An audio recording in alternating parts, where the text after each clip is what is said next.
Vice President of B'nai B'rith, and Dubby Iceland, President of the Lodge here in Panama. Please join me on the podium. We have a little presentation for you, Mr. President. The citation that it says, B'nai B'rith International pays tribute to the great friendship and brotherhood of the people and government of Panama, with the Jewish people and the state of Israel. And it's signed by myself as International President and Daniel Mariani, CEO, here in Panama City. Thank you, Mr. President. As a volunteer in our organization, Joe really sits at the very top in a pantheon of our great leaders. The Harari family have been pillars in the community in Panama for over 100 years. You've heard that. With global outreach and impact, I always love to hear stories of immigrant families. The immigrant story is a Jewish story, and to know the story of the Hararis and their rise in this country, and then the contributions that they have made in what we always call giving back, is really legendary. Joe, as you've heard, has been a representative of his country on a global stage, being ambassador plenipotentiary. We've worked together on the issue of free trade for Panama, free trade between the United States and Panama.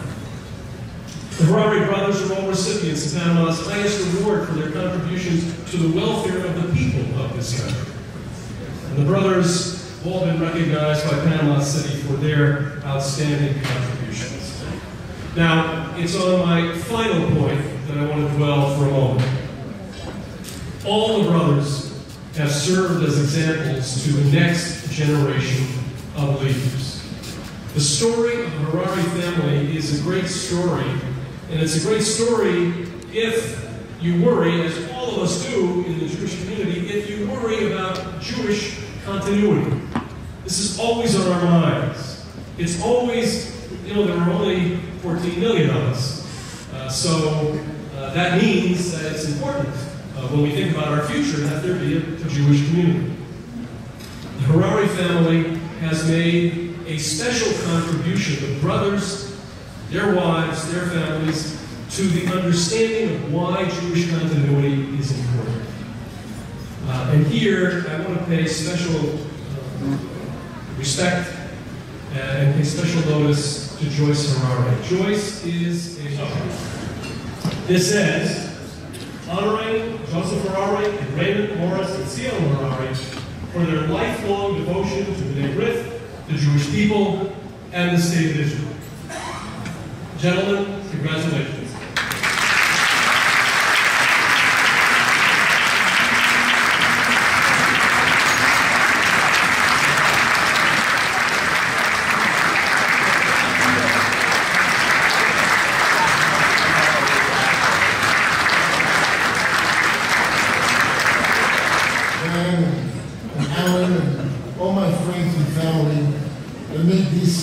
They made this a very special evening.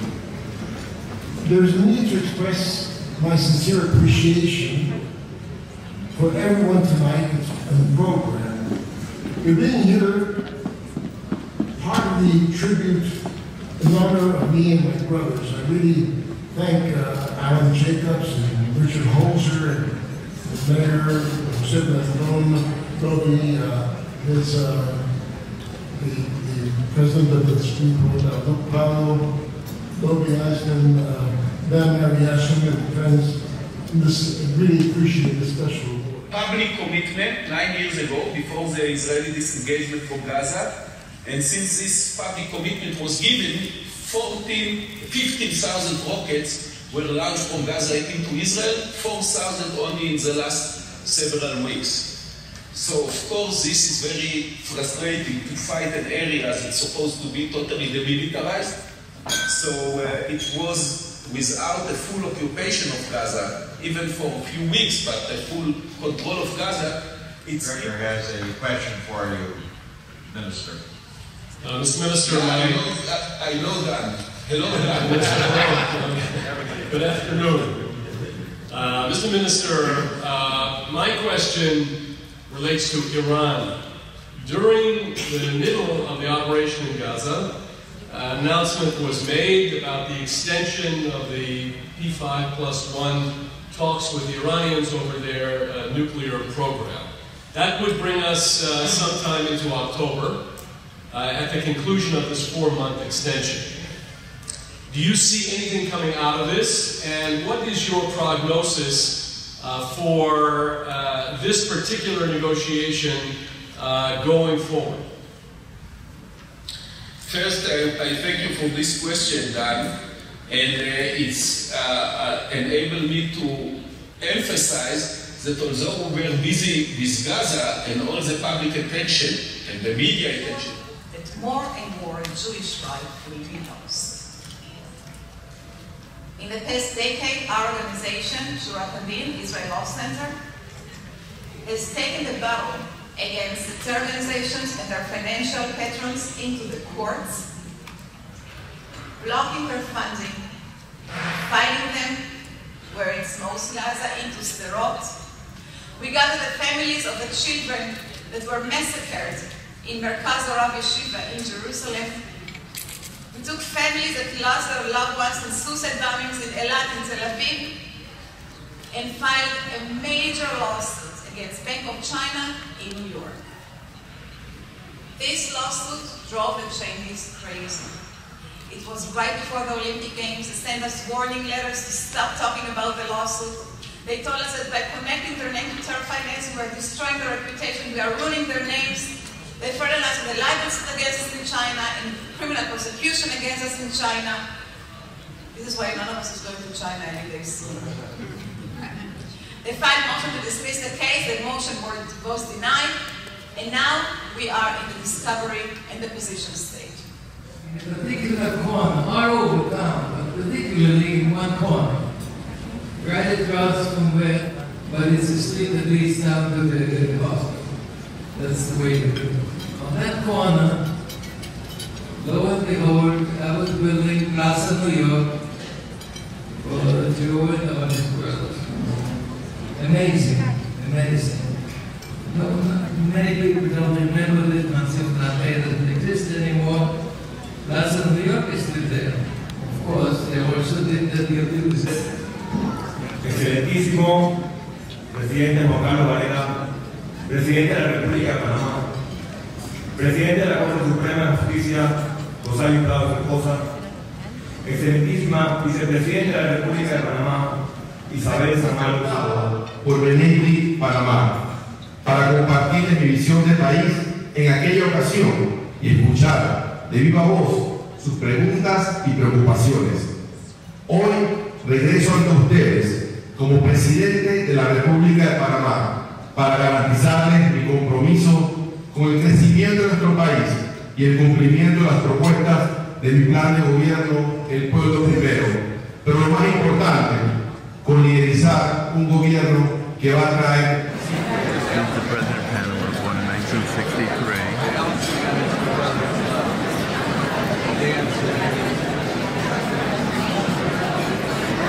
Special thank you, of course, goes to the President of Panama, His Excellency John Carlos Valera Rodriguez.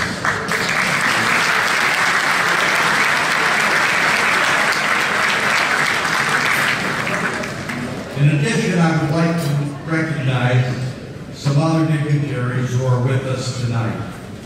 The President of the Supreme Court, Jose Ayuprado, and his wife. Our greetings from the Mayor, Jose Isabel Blanca, and his wife are with us. And we have three special guests with us tonight. Dr. Julio Rubio Maria and Sangonetta, former president of Uruguay, is with us.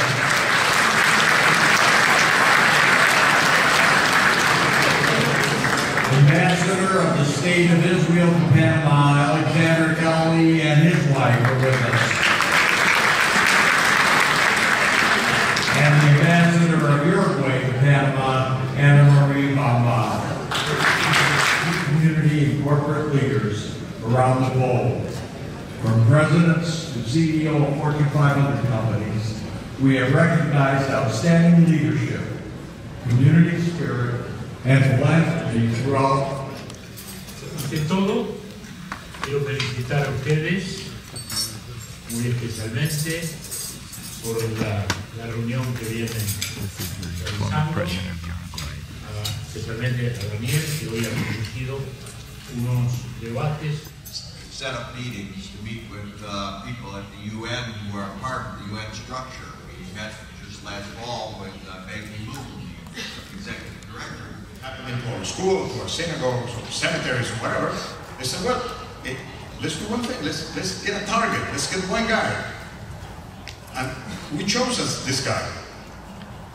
And we gave it to the lawyers. The lawyers said, wow, we got a fantastic case. I mean, this guy is calling for hate. He's calling for aggression. It's actually naming the targets. I mean, this is fantastic, you know, to actually go against this guy legally. Lawyers came back and said, cost $35,000. And that was the end of it. That was the end of it, $35,000. So, what we hear from President Sanguinetti, let me ask him, let me mention one more thing. He is being selected for this honor because we feel that it is important that his actions and what he has done during his presidency and since should be recognized by organizations like Panama City. Because what he has done and continues to do, such a one. Dr. Sanguinetti served from 1985 to 1990, and again from 1995 to 2000. A lawyer and a journalist by training, Dr. Sanguinetti served as president of the Patz Institute, an academic foundation for international action, serving as a model for what the world leader should do when his term ends. Get along. To the point where we're going to find ourselves with no option than to hit back and to hit back hard against these people, and it's coming.